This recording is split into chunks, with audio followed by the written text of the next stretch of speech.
가장 지금 중요한 것은 미국 기업의 이익의 추세인데 이익의 모습이 대단히 좋다. 구글, 마이크로소프트, 테슬라 거의 뭐 3대 강자 중에 하나이기 때문에 그런 면에 있어서는 소프트웨어 AI 회사로 우리가 인정을 해야 되기 때문에.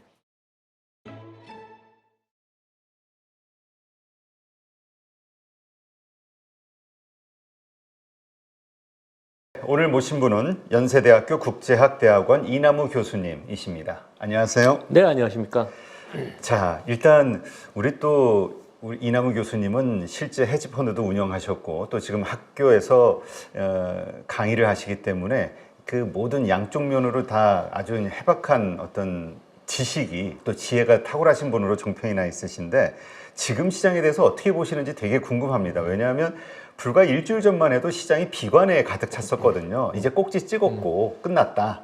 근데 갑자기 또 지난주 중반서부터 다시 살아나기 시작했고 또 파월이 거기에 강력한 영향을 또 미친 것 같아요.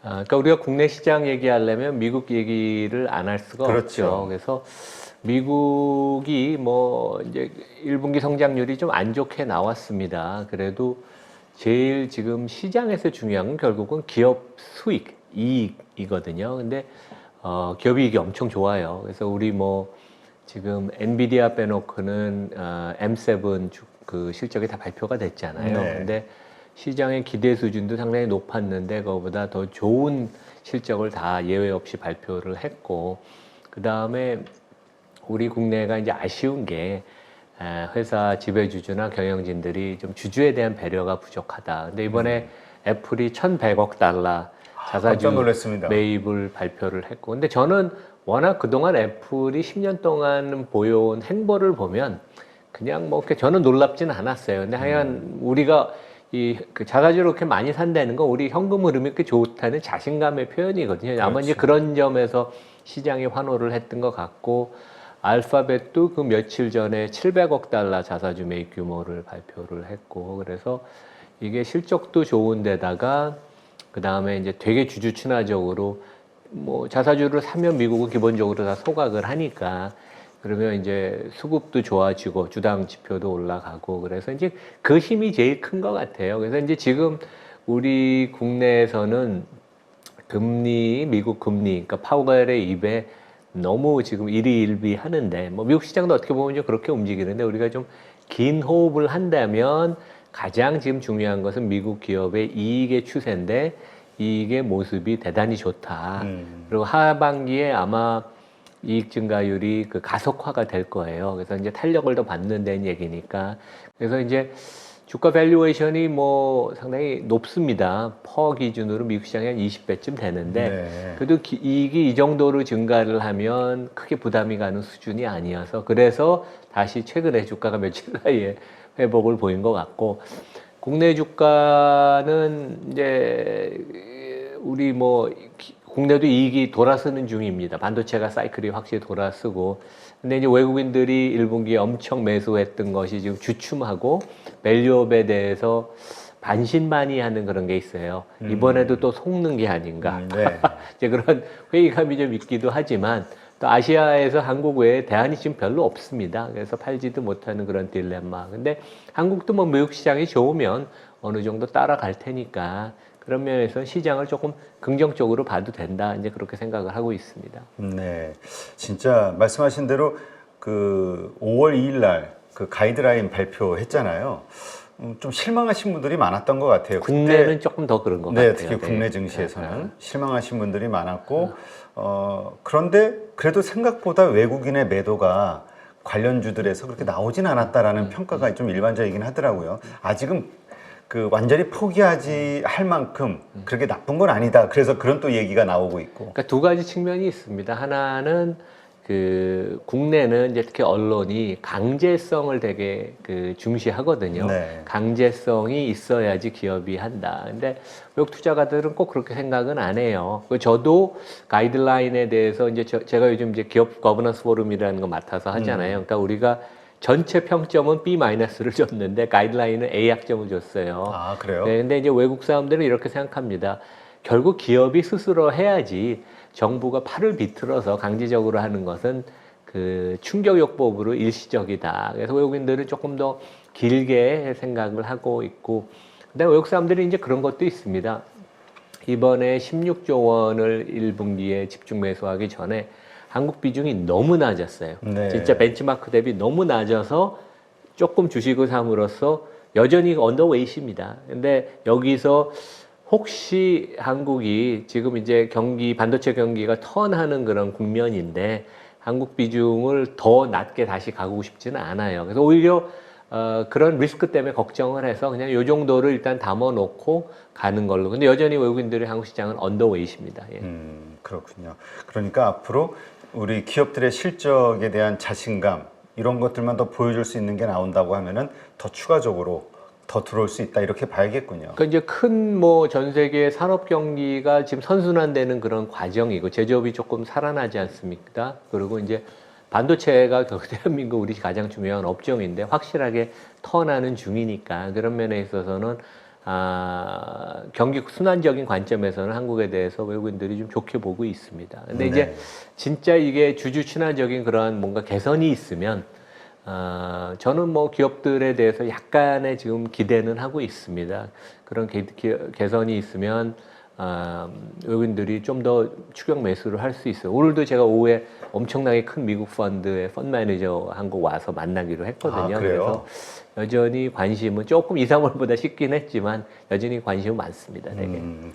자, 지금 그렇다면 여러 가지 환경은 우리 한국을 둘러싼 환경은 반도체를 중심으로 좀 우호적이라고 볼 수는 있는데 그래도 가장 중요한 것은 연준의 금리에 대한 스탠스잖아요. 네, 네. 사실 지지난주까지만 해도 이 금리와 관련해서 상당히 비관적이었는데 고금리 유지가 될 것이다. 근데 갑자기 또 금리 인하가 될 것이다가 요 최근 2, 3일 사이에 또 갑자기 부각이 되면서 미국 증시 3일째 연속 상승하고 이게 무슨 일입니까? 그러니까 그런 것 같아요. 미국 경기 여전히 괜찮습니다. 그러니까 1분기 실적이 그 경기 성장이 좀 안 좋게 나온 것은 뭐 재고 투자나 수출입 이런 데이터들이 조금 미진해서 그런 거고 미국의 내수 경기는 여전히 좋고요. 그래서 이제 기업 실적도 좋은 거고 우리가 이제 미국 금리가 중요한 것은 맞는데 크게 보면 이제 주가라는 게 기업 이익하고 금리가 가장 중요한 팩터니까. 근데 너무 우리가 미국 금리가 이게 인하가 될 것인지 몇 차례 인하될 것인지 솔직히 우리가 알아맞히기 되게 어려워요. 그래서 저는 우리 투자가분들 그다음에 여기 청취자분들한테 뭐 관심은 갖되 너무 여기에 우리가 이렇게 매몰될 필요는 없다. 근데 확실한 것은 인플레이션이 지금 낮아지는 국면은 맞지만 이 마지막 라스트 마일의 금리를 2% 그 연준이 원하는 파웰이 원하는 2%까지 낮추는 것은 대단히 힘든 과정이고 어쩌면 불가능할지도 몰라요. 왜냐하면 우리가 코로나를 거치면서 그 과거보다는 글로벌화가 지금 안 되고 로컬을 생산하면서 생산 단가가 올라가고 공급망 문제도 여전히 있고 그 다음에 뭐 인건비 여러 가지 그 커스트 푸시 요인이 많아서 파웰이 주장하고 기대하는 2%까지는 어려워서 오히려 실제 미국의 CPI는 한 2.5, 3% 정도 내려가면 거의 갈 만큼 우리가 거의 잡힌 수준이 아닌가 이제 그렇게 생각하는 게 더 합리적인가 아닌가 그런 생각을 합니다. 실제 그 과거 한 20년 전에 재무장관을 했던 레리 서머스도 금리 인상 설이 좀 나왔던 게 이제 레리 서머스가 되게 대가인데 이분이 한 3주 전부터 다음에 금리 변화가 있으면 오히려 올려야 된다는 그런 주장을 해서 그분이 워낙 주목을 월가에서 받거든요. 네. 이제 그런 것도 있지만 뭐 하여간 그 마지막에 인플레를 잡는 건 어려워서 우리가 인플레가 지금 이제 우리가 3월 데이터를 보면 CPI나 근원 물가 자체가 각각 3.5%, 3.8% 전년 동기 대비 그러니까 다시 최근에 올라가는 중이죠. 근데 이게 한 3% 밑으로 와서 2.5% 근처로 수렴하면 내려올 만큼은 내려온 게 아닌가. 그래서 기본적으로 연준 내에는 그런 얘기가 많아요. 월가에서도 연준의 목표나 내부 리서치의 그 목표, 그 다음에 중립 그 금리 같은 거에 대해서 좀 다른 시각으로 봐야 되는 게 아닌가. 국내도 아마 한국은행이 그런 고민을 할 것입니다. 그래서 금리가 큰 흐름은 이제 다시 내려갈 텐데 우리가 너무 거기에 매몰되지 말고 오히려 그거보다는 기업 이익이 되게 중요하다. 그래서 최근에 주가 매체 사이에 꽤 반등을 세게 한 것도 이제 그런 그 시각이 이제 우세합니다. 되게. 네. 그러니까 결국은 기업 실적이 좋은 그러니까 실적이 좋은 기업 아니면 섹터 여기에 대해서는 계속 좋은 흐름이 나올 것이다로 이해를 하면 되겠군요. 그렇죠. 그러니까 금리가 이제 얼마 전까지 급반등을 했었잖아요. 뭐 네. 10년 국채가 한 4.8%까지 올라가고 그랬었는데 이제 인플레가 우려가 생겨서 금리가 올라간다면 실제 그 인플레가 그 된다는 얘기는 기업 이익이 또 늘어날 수가 있어요. 왜냐면 명목 그 기준으로 EPS는 따지니까. 그래서 실제 기업 이익에 그는 좋지만 그 분모에 들어가는 기업 가치를 우리가 미래 현금 흐름을 현재 가치로 환산하는 거 아니에요. 뭐 분모에 들어가는 숫자가 이제 커지니까 이제 마이너스 요인인데 우리가 아주 장기적으로 그 미국 시장을 보면 뭐 전 세계 주가도 그렇고 과거 30년, 50년을 놓고 봐도 인플레가 높을 때 주가가 그렇게 나쁘진 않았습니다. 네. 그러니까 단기적으로 인플레이션 데이터가 악화가 되면 주가에 충격은 주지만 길게 보면 기업은 코스트가 늘어나면 그것을 고객한테 대부분 전가하거든요. 최소한 S&P 500에 들어가 있는 우량 기업들은 그러한 파워가 프라이싱 파워가 있습니다. 그래서 인플레이션에 대한 hedge로 주식하고 부동산을 원래 사는 거예요. 그래서 네. 우리가 큰 시각에서 보면 인플레이션에 대해서 관심을 갖지만 그것이 주가를 죽이는 아주 치명적인 요소라고 생각하는 것은 그건 아닙니다. 오히려 인플레이션을 기업들이 인조이할 수 있고 이익을 계속 늘려갈 수 있는 그런 국면이고 길게 보면 그러니까 인플레이션 헤지가 주식이다. 좋은 기업을 투자하는 것이다. 그렇게 생각하면 됩니다. 네. 근데 또 일각에서는 이런 시각도 있습니다. 금리 인하와 관련해서 연준보다는 재무부의 스탠스를 좀 봐야 된다. 왜냐하면 재무부는 어쨌든 계속 그 미국 부채 문제, 그 다음에 또 계속되는 성장 문제, 뭐 연말에 선거 문제 여러 가지가 얽혀 있기 때문에 뭐 3%대, 4%대 이 금리보다도 중요한 것이 성장이기 때문에 그들의 입장에서는 금리 인하할 수 있는 그 욕구가 강하다. 뭐 이런 일각의 의견들도 있어요. 소수 의견들도. 그러니까 재무장관인 제니 옐런하고 연준 의장인 파웰하고 호흡이 잘 맞습니다. 되게 그 둘 다 같은 그 민주당 그 계열이고 호흡도 잘 맞고 대화도 자주 나눠서 그런 면에 있어서는 말씀하신 것처럼 특히 선거를 미국 그 대선을 11월 앞두고 아마 금리를 인하를 해야 된다는 그런 부담 내지 그러한 희망 섞인 발언을 좀 압박을 계속 파월한테는 할 거예요. 근데 이제 기본적으로 미국 연준은 워낙 독립적이니까 뭐 거기에 휘둘리지는 않겠지만 어느 정도 배려를 할 가능성은 있어서 최근에 보면 금리 인하 연말 전까지 한 2차례 얘기가 다시 나오죠. 그래서 네. 그 정도가 합리적인 수준이 아닌가 생각을 합니다. 예. 그러니까 지금 교수님 말씀은 어차피 그 몇 번이 될지는 모르겠으나 금리 인하 되는 거는 뭐 당연한 거고 그러니까 이것 때문에 우리가 투자의 어떤 큰 지표로 삼기보다는 말씀하신 대로 실적을 중심으로 그냥 투자 마인드를 갖는 게 좋다 이런 말씀이시잖아요. 그러니까 우리가 어느 정도냐 하면 제 친구 지인 중에도 하는 금통위원들이 있는데 이 사람들이 누군지 우리 아무도 모르지만 미국의 연준의 위원이 누구이고 뭐 골스비가 발언을 했다. 그래서 미국 그 연준 위원들은 더 꿰어차고 있어요. 그래서 그래, 우리가 그거 다 매일 분석을 하고 있으니까. 그러니까 그게 근데 뭐 알면 좋지만 그걸 알아맞힌다고 투자에 직접 도움이 되지는 않아서 우리가 관심을 갖되 거기에 너무 시간을 쓰는 것보다 산업 기업을 좀 더 꼼꼼히 보는 게 더 좋다고 저는 투자를 오래 한 3, 40년 본 입장에서 이제 그런 말씀을 좀 감히 드리겠습니다. 네.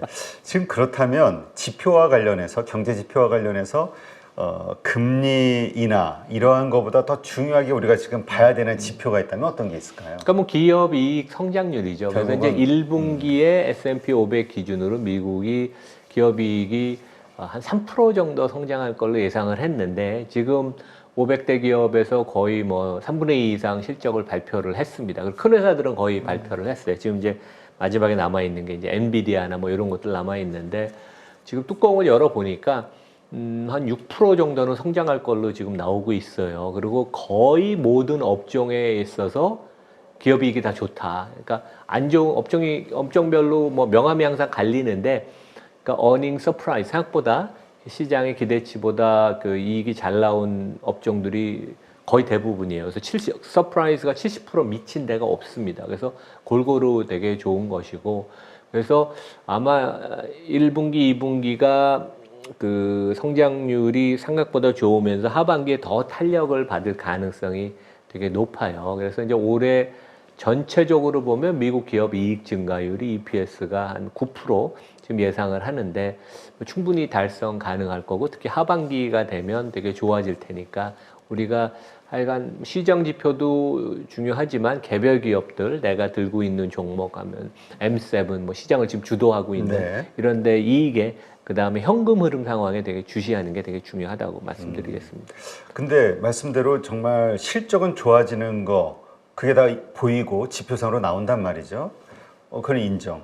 근데 문제는 그것들이 다 반영이 되고도 오히려 버블이 낀 게 지금의 주가 아니겠느냐라고 걱정하시는 분들도 있거든요. 그래서 투자하는데 선뜻 좀 결정을 못하는 분들. 이거는 어떻게 생각하세요? 뭐 밸류에이션. 합리적인 그런 의심이고요. 왜냐하면 밸류에이션이 지금 뭐 시장 전체로 미국 시장의 퍼가 한 20배니까 이게 100분율로 지금 미국 증시 역사를 따지면 뭐 상위 한 10%에 들 정도로 좀 밸류에이션이 높은 국면이에요. 그리고 금리가 과거보다는 지금 많이 올라와 있으니까 이제 버블이 아닌가 이제 그런 얘기를 할 수도 있고 그 다음에 이제 국내 투자가들 입장에서는 원달러가 지금 뭐 최근에 조금 내려오긴 했지만 1350에서 1400 수준으로 하니까 달러가 너무 비싼데 내가 사서 환율에서 또 손해보는 거 아닌가.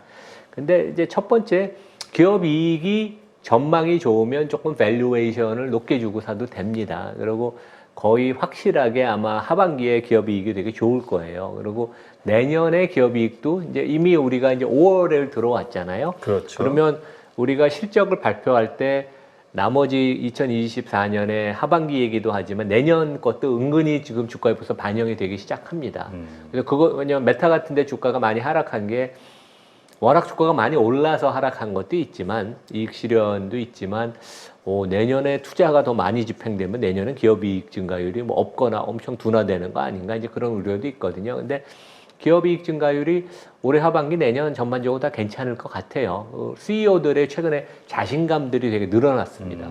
이제 최근에 보면 이제 자사주 매입소가 많이 하는 것도 이제 그런 자신감의 발로고 그리고 이제 원 달러는 그 미국의 그 어떻게 보면 독주는 계속 될 것 같아요. 왜냐하면 중요한 산업을 여기가 지금 꽉 잡고 있고 세계에서 뭐 설비 투자 R&D 제일 많이 하고 최고의 네. 인력을 다 빨아들이고 그다음에 경영진들이 2022년에 그 위기를 겪으면서 많이 컸어요. 저커버 같은 사람이 좀 어려서 이게 과연 잘 수습을 할지 근데 실제 뭐 엄청나게 허리띠를 쫄라매고 그러니까 미국의 뭐 메타 테슬라 같은 거 어렵다고 그러지만 구조조정하고 나서 엄청나게 최근 다시 강해지고 있거든요. 그래서 네. 미국 기업이 역시 좋다. 그래서 그런 면에 있어서는 조금 높은데, 그러니까 뭐 아파트를 치면 그럽니다. 강남의 아파트 평당 1억 주고 사는 게 비싼 거 아니냐. 그런데 1억에 주고 사도 빠질 가능성보단 오를 가능성이 수급이나 여러 측면에 있어서 이제 그런 것처럼 미국 기업이 프리미엄에 거래되는 건 당연하고 그런 면에 있어서는 뭐 고평가됐다고 저는 생각은 안 합니다. 네, 그렇군요. 마침 테슬라 말씀하셨으니까 거의 138불 정도까지 밀려왔다가 지금 한 180불대로 다시 그렇죠. 예. 며칠 사이에 탁 튀어 올랐는데 이것만이 아니죠. 여러 가지 그 M7 관련된 기업들, 그러니까 주로 이 중소형보다는 역시 그 몇 개의 그 대기업들 위주로 밀리면 사야 돼가 정답이 아니냐 요즘 자주 섞인 이런 말들이 나오거든요. 밀려서 거의 그 뭐 51선이 됐든 아니면 뭐 21선이 됐든 그때쯤 오면 일단 그때부터 무조건 사 들어가야 되는 거 아니냐. 정말 이 강한 모습이거든요. 그러니까 미국 주가가 이 변동성이 꽤 크죠. 그 네. 뭐 시총이 어마어마한 회사들이 뭐 10% 올랐다 10% 빠지고 근데 밀릴 때 사는 거는 맞습니다. 그러니까 테슬라는 이렇게 봐야 될 것 같아요. 그러니까 작년 10월에 모건 스탠리의 아담 조나스라고 꽤 월가에서는 그 뭐 명성이 있는 애널리스트가 아주 뭐 한 50페이지짜리 리포트를 냈는데 그 당시에 뭐 애널리스트는 주가 전망은 많이 틀립니다. 근데 이제 분석을 되게 잘했어요. 그래서 그 사람의 분석 내용의 요점은 테슬라의 현재 우리 눈에 보이는 전기차 배터리 그 다음에 뭐 그 인프라 차지 같은 거 공유하는 거, 에너지 저장 네. 뭐 이런 거의 밸류가 한 $200쯤 되고 주당. 미래 모빌리티 그러니까 자율주행, 로봇 뭐 이런 거, 로봇 택시, AI, 뭐 소프트웨어 이런 게 $200에서 길게 보면 적정 주가가 $400인데 우리 눈에 보이는 그거가 지금 $200고 얼마 전만 해도 테슬라가 되게 막 여러 가지 어려움을 겪으면서 미래의 $200는 전혀 주가에 반영이 안 된 상태였어요. 그래서 이제 주가가 계속 밀린 건데 전통 지금 전기차나 에너지 스토리지 부분의 밸류는 아마 작년 10월보다 지금 계산해 보면 떨어졌을 거예요. 왜냐면 경쟁이 심화되면서 돈을 더 못 보니까. 그게 한 뭐 $150 정도 된다고 치면 그게 아마 테슬라의 주가의 그 지지선이 되는 것이고 미래 가치가 50불, 100불, 200불인 거는 사람마다 생각하는 가정이 틀리니까. 근데 이제 지금은 이제 일론 머스크가 좀 자신감 있게 그다음에 이제 중국 가서 바이두랑 계약도 하고 리청 총리랑도 네. 환담을 하고 그러면서 이제 좋은 모멘텀을 싣고 가니까 그래서 확실한 것은 AI랑 소프트웨어 부분에 있어서 테슬라가 엄청난 강자거든요. 그래서 뭐 구글, 마이크로소프트, 테슬라 거의 뭐 3대 강자 중에 하나이기 때문에 그런 면에 있어서는 소프트웨어 AI 회사로 우리가 인정을 해야 되기 때문에 하여간 말씀하신 것처럼 주가가 많이 하락하면 사는 게 맞다. 저도 제 영상이나 딴 데에서도 주가가 빠지면 여기서 따라 파시면 안 된다고 얘기는 했거든요. 그래서 그렇다면 지금 말씀하신 대로 환율 이제 뭐 1380원까지 갔다 해서 50원대 왔다 갔다 합니다만 지금이라도 미국 주식에 투자를 해야 되는 그런 어떤 트렌드, 시대적 상황이다 이렇게 보시는 건가요? 그러니까 저는 뭐 다 100% 우리 바구니에 미국 주식을 담는 건 맞지 않다고 생각합니다. 미국 기업이 한국 기업보다 훨씬 좋은 것은 사실이고 주가도 더 비싼 건 또 사실이에요. 근데 그래도 또 다른 나라 주식이고 여러 가지 우리가 또 미국 기업을 잘 안다 그래도 애플보다는 삼성전자를 더 잘합니다. 되게 그렇죠. 리스크에 관해서. 그래서 뭐 투자가 입장에서는 반반을 섞으시든지 아니면 내가 미국을 훨씬 되게 잘 알고 좋은 종목을 내가 고를 수 있다. 아니면 ETF를 장기 보유하겠다. 그러면 미국 주식을 한 60, 70% 담으시고 한국 주식을 20, 30% 담든지. 하여간 그래서 좀 석대 미국 주식이 장기 성과가 워낙 좋아요. 지난 10년, 30년, 50년, 100년을 놓고 보면 미국은 배당 포함해서 연 한 10에서 11% 수익을 안겨줬고 불행히 대한민국 주식은 배당을 2% 받아도 주가가 3%밖에 안 올라서 총 수익이 연평균으로 따지면 지난 1, 20년 동안 5%밖에 안 됩니다. 그러니까 네. 이게 어떻게 보면 그래서 이제 국민연금이 또 한국 주식을 많이 안 하는 이유도 있어요. 역홈 바이어스라고 그러죠. 그래서 그렇다고 또 우리가 한국 주식을 하나도 안 하는 것은 미국 주식을 다 100% 하는 것은 여러 가지 환 노출도도 있고 해외 주식이라는 게 항상 리스크가 있으니까 그래서 반반 내지 미국 주식을 좀 더 하는 게 맞다. 그리고 개별 주식을 우량주를 내가 장기 보유 안 하면 일본 개인 투자가들도 미국 주식을 많이 샀는데 거기는 네. 시장 ETF만 거의 삽니다. ETF 만. 개별 종목을 안 사요. 그래서 그런 면에 있어서는 뭐 꼭 나스닥 QQQ나 레버리지를 사지 마시고 S&P 500을 근거로 한 그냥 좀 리스크가 좀 분산된 시장 전체에 사는 ETF도 좋다. 이제 그런 말씀을 드리겠습니다. 네, 알겠습니다. 지금 시점에서도 충분히 그러한 말씀하신 방식으로 미국 주식에 투자를 해야 되는 네, 시점이다. 네. 네, 이렇게 이해를 하겠습니다.